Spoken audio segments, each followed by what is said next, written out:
अहमद भाई, ये क्या मसले चल रहे हैं? वो चाइनीज जो हैं वो फिर एक्टिव हो गए हैं। सुना है कि वो अरुणाचल प्रदेश में जो तवांग सेक्टर है वहां पे कोई दोबारा जो है वो कोई कह रहा है स्टोन पेल्टिंग हुई है, कोई कह रहा है गुत्थम गुत्थी हुई है। तो 9 एक बंदे जो हैं वो घायल हो गए हैं, जख्मी हो गए हैं। और इसके पैरेलल एक खबर जो नजर आई वो ये थी कि यूके ने पाकिस्तान के इलाके सिंध में जो एक मियां मिट्ठू नाम के मौलवी है उसके ऊपर सैंक्शंस लगा दिए, क्योंकि वो हम भी जानते हैं और हम पहले भी कई मरतबा बात कर चुके कि वो जो हिंदू लड़कियों को जबरदस्ती मुसलमान करके शादियां कराना, ये सब करना वो बड़ा मसला था।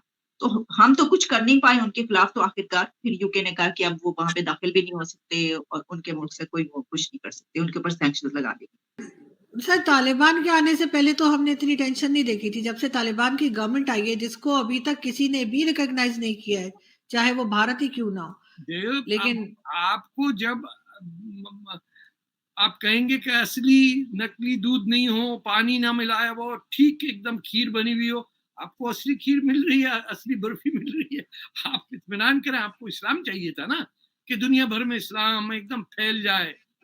जिन लोगों ने इमाम हुसैन को मारा हुआ है वो एक दूसरे को मारने में कौन सी इनको टेंशन है।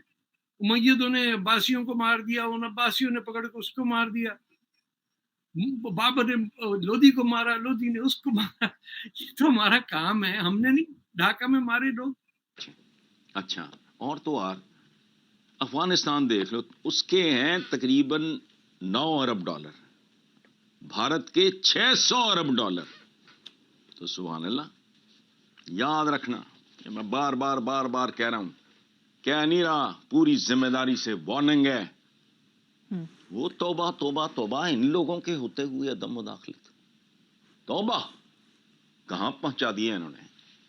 और याद रखना, किसी मुल्क की इकोनॉमी की बैकबोन टूट जाए फिर कुछ नहीं है। असला बड़ा महंगा है, ये नहीं है कि इधर पट्टी लगाई तो तलवारें बनाई और शुरू हो गए। बिल्कुल। अब दुनिया की सबसे बड़ी लग्जरी है डिफेंस और जंग। आप इस चीज को नहीं मानते कि इंडिया ग्रोथ में हमसे बहुत आगे निकल गया? नहीं, कोई आगे नहीं निकल गया। ये ऐसे अफवाहें ही है। ये अफवाहें आवाम को यूज करने वाली बातें। आगे कहाँ निकल गए? हम तो तरक्की कर रहे हैं, आप तरक्की नहीं कर रहे, मैं तरक्की नहीं कर रहा। सर, इंडिया दुनिया की 5वीं बड़ी इकोनॉमी बन गया यूके को पीछे छोड़कर। भाई वो उसमें वो बस एक आप समझे, उनकी पॉपुलेशन लेवल ज्यादा है, मामला ज्यादा है, कोई इतना मसला नहीं है। ये वैसे भी हमारे मुल्क को ना अवाम को डिसअपॉइंट और मायूस करने की कोशिश की जा रही है। ऐसा कुछ नहीं है, मुल्क तरक्की ही कर रहा है। तो ये इंडिया को जो शी जिनपिंग ये बता रहे हैं कि तुम वेस्टर्न अलायंस में जाओगे, तो मैं यूरोपियंस और अमेरिकन को बताना चाहता हूं कि मेरे इंडिया के साथ इस तरह के हालात हैं। ये क्या चल क्या रहा है? मतलब किस एंगल से स्टोरी इंडिया सुना रहे हैं? क्योंकि और एक एंगल ये भी कहा जा रहा है कि प्राइम मिनिस्टर मोदी के लिए ये बहुत अच्छा है, क्योंकि मीडिया और मोदी को हीरो कैरेक्टर बना के पेश करेगा। तो और जिस तरह G20 है, तो ये चीजें जो हैं ये again good for the government. कोई तरीका तो होगा ना टीटीपी को कंट्रोल करने का। ऐसा तो नहीं है कि बस ये तो मारते जाएंगे और यहाँ पे लोग बैठे रहेंगे। तो कोई आपने तरीका फिर होगा, क्योंकि खुद ही बनाया ना हमने इनको। एक वो आंटी आई थी ना अमेरिका से, जिसने सांपों की बात की थी, भूल गई आप? उन्होंने कहा था पिछवाड़े में सांप पालोगे तो किस दिन आपको काटेंगी। हाँ। तो हिलरी क्लिंटन तो अपने हस्बैंड से ज्यादा समझदार थी, ये सबको पता है। वो डफर प्रेसिडेंट बन गया, बेचारी नहीं बन सकी। ये भी एक एग्जाम्पल है। She is far smarter than her husband. वो प्रेसिडेंट हो गया, ये बेचारी रह गई। हेलो दोस्तों, जय हिंद। आप सभी का स्वागत है कर्मा हिंदी न्यूज चैनल पर। आज इस डिबेट में पाक मीडिया अपने देश में तहरीके तालिबान पाकिस्तान (TTP) के द्वारा हुए हमले की निंदा करते हुए नजर आएगा। दूसरी ओर पाक मीडिया इंडिया और चीन आर्मी क्लैश की चर्चा भी करता नजर आएगा। आप लोगों को बता दें कि अभी हाल ही में तहरीके तालिबान पाकिस्तान (TTP), जिसे पाकिस्तान तालिबान के रूप में जाना जाता है, और पाकिस्तान की सरकार के बीच लगभग 6 महीने के युद्ध विराम के बाद कुख्यात समूह ने हाल ही में संघर्ष को फिर से खोलने का विकल्प चुनते हुए प्रतिशोध, हमले और युद्ध विराम की वकालत करते हुए एक फरमान जारी किया है। पाकिस्तानी सरकार के साथ दिलचस्प बात यह है कि पाकिस्तानी सरकार और पाकिस्तानी तालिबान के बीच संघर्ष 29 नवंबर को जनरल असीम मुनीर के पाकिस्तानी सेना की कमान संभालने के कुछ दिनों पहले और इंग्लैंड क्रिकेट टीम के पाकिस्तानी धरती पर उतरने के 2 दिन पहले ही शुरू हो गया था। टीटीपी के एक प्रवक्ता मोहम्मद खुरासानी ने एक टेक्स्ट संदेश के माध्यम से मीडिया को सूचित किया कि उसका नेतृत्व सरकार से नाता तोड़ रहा है। दोस्तों, आप लोगों की इस बारे में क्या राय है, हमें कमेंट करें और वीडियो को अंत तक जरूर देखें। जय हिंद। आज चीनियों को उनकी औकात फिर गिना दी। देखिए हुआ क्या था, जो अभी ऑफिशियल इंफॉर्मेशन है उतनी बात कर पाएंगे, उसके अलावा मुझे कुछ नहीं पता। हुआ क्या था, जो तवांग सेक्टर है यहाँ 2006 में LAC डिमार्केट हुई थी, जो चाइना भी मानता हम भी मानते। अब करीब करीब ये हो गए 17 साल आज, करेक्ट? 17 साल हो गए, 16-17 साल। अब वहां क्या है, अब वहां हमारी पेट्रोल पार्टी जाती थी, पेट्रोल पार्टी में 10-20 लोग अपने एरिया तक पेट्रोल करते हो, अपने एरिया पे करते। उस दिन क्या हुआ, 9 दिसंबर वाली बात थी। इस दिन 300 चीनी आ गए और उन्होंने LAC क्रॉस करने की कोशिश की। और अगर आपको याद हो, मैं आपके शो पे कह चुका हूँ, LAC and LOC will heat up, it's a matter of time, take my word, it will heat up. और आपको याद दिला दो, जब ये तो मैं भूल ना जाऊं ना, है आप गूगली मारेंगे कहीं ना कहीं से। जब ये कहानी हो रही थी तभी इंटरनेशनल बॉर्डर पे पाकिस्तान रेंजर्स BSF पे फायर करते हैं। महीनों बाद इंटरनेशनल बॉर्डर पे BSF पे फायरिंग हुई है, महीनों बाद, पहले नहीं हो रही थी। ये दोनों इंसिडेंट एक दिन आगे पीछे होते हैं। वो इस काबल तक नहीं है कि ये मियां मिठू टाइप आदमी को कंट्रोल कर सके। ये मियां मिठू कौन है, जिसपे जो आपने अभी ये प्रोग्राम से पहले बात की थी तो ये बात है सर, यूके ने उसके ऊपर सैंक्शंस लगाई, तो देखिए बदनामी किसकी हुई। सिर्फ वो उस बंदे को तो लोग कितने बाहर जाते हो कि मुल्क की बदनामी हुई ना, कि एक बंदा ऐसा है, उसको रोक नहीं सक रहे, तो जो दुनिया है वो पाबंदियां लगा रही है, आप नहीं पाबंदी लगा सके।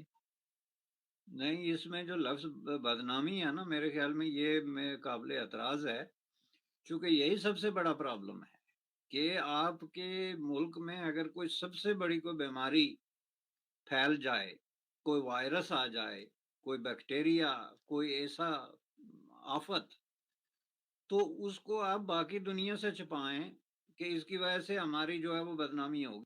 बिल्कुल इसी तरह अगर आपके मुल्क में मियां मिठू टाइप कोई बीमारी है, तो उसको अवाम दुनिया के सामने लाने से आपकी बदनामी नहीं होगी, बल्कि आपकी नेकनामी होगी। ये मैं आपको बता दूं। Actually I am from Azad Kashmir, सो मैं बेस्ट जानता हूँ कि उधर जम्मू कश्मीर में क्या हो रहा है।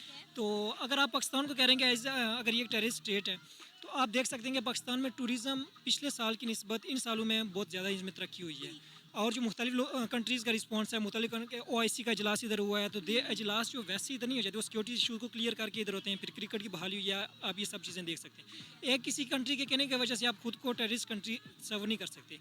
अगर इंडिया ये कह रहा है तो उसको सबसे पहले तो ये खुद भी देखना चाहिए कि वो जम्मू कश्मीर में क्या हो रहा है, मुख्तलिफ इंडियाज़ की रियासत में क्या हो रहा है। आपने एक शायद वीडियो देखी हो जहाँ पे एक लड़की को हिजाब उतारने के लिए कहा गया था उनके स्कूलों में, जहाँ वो अल्लाह अकबर की सदाएं बुलंद करती हुई क्लास की तरफ चली गई थी। तो आपको सबसे पहले कि अपने गिरबान में जाकर उसको साफ करना चाहिए कि वो हम अपने साथ, अपनी जो हमारी माइनॉरिटीज़ हैं उनके साथ क्या सलूक कर। हम बात की गोलियां खा के नहीं बैठे, बात की सुपारी नहीं चबा रहे, बात का चूरन नहीं चबा रहे, बात करनी हुई करेंगे, हमारी तैयारी पूरी है।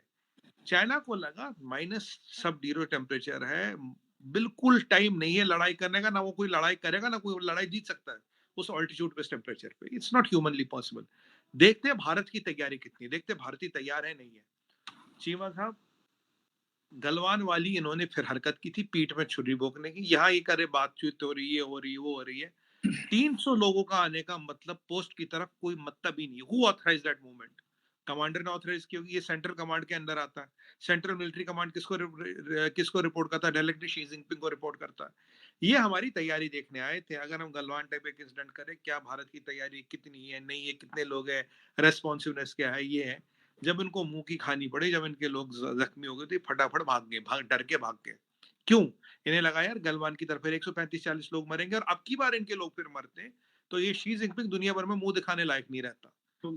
We need to लेकिन सर ये understand टेंशन तो है सर अब सिविलियंस देखिए ना, के ऊपर अटैक हो रहा है ना, सिविलियंस मारे जा रहे हैं। तो इसलिए जा रही क्योंकि सिविलियन समझते हैं ये हम अल्लाह के पास जा रहे हैं। कौन मुसलमान है जो मरने के लिए तैयार नहीं है? ये दुनिया की वाहिद कम्युनिटी है who feels कि लाइफ बिगिंस आफ्टर डेथ, चाहे वो अफगान हो या पाकिस्तानी हो, पश्तून हो या पंजाबी हो या महाजिर आए हो, हाथ में लोटा मुंह में पान लिए वो पाकिस्तान बनाने के लिए तबाह करके रख दिया। बांग्लादेश में मारते हुए शर्म नहीं आई थी किसी को?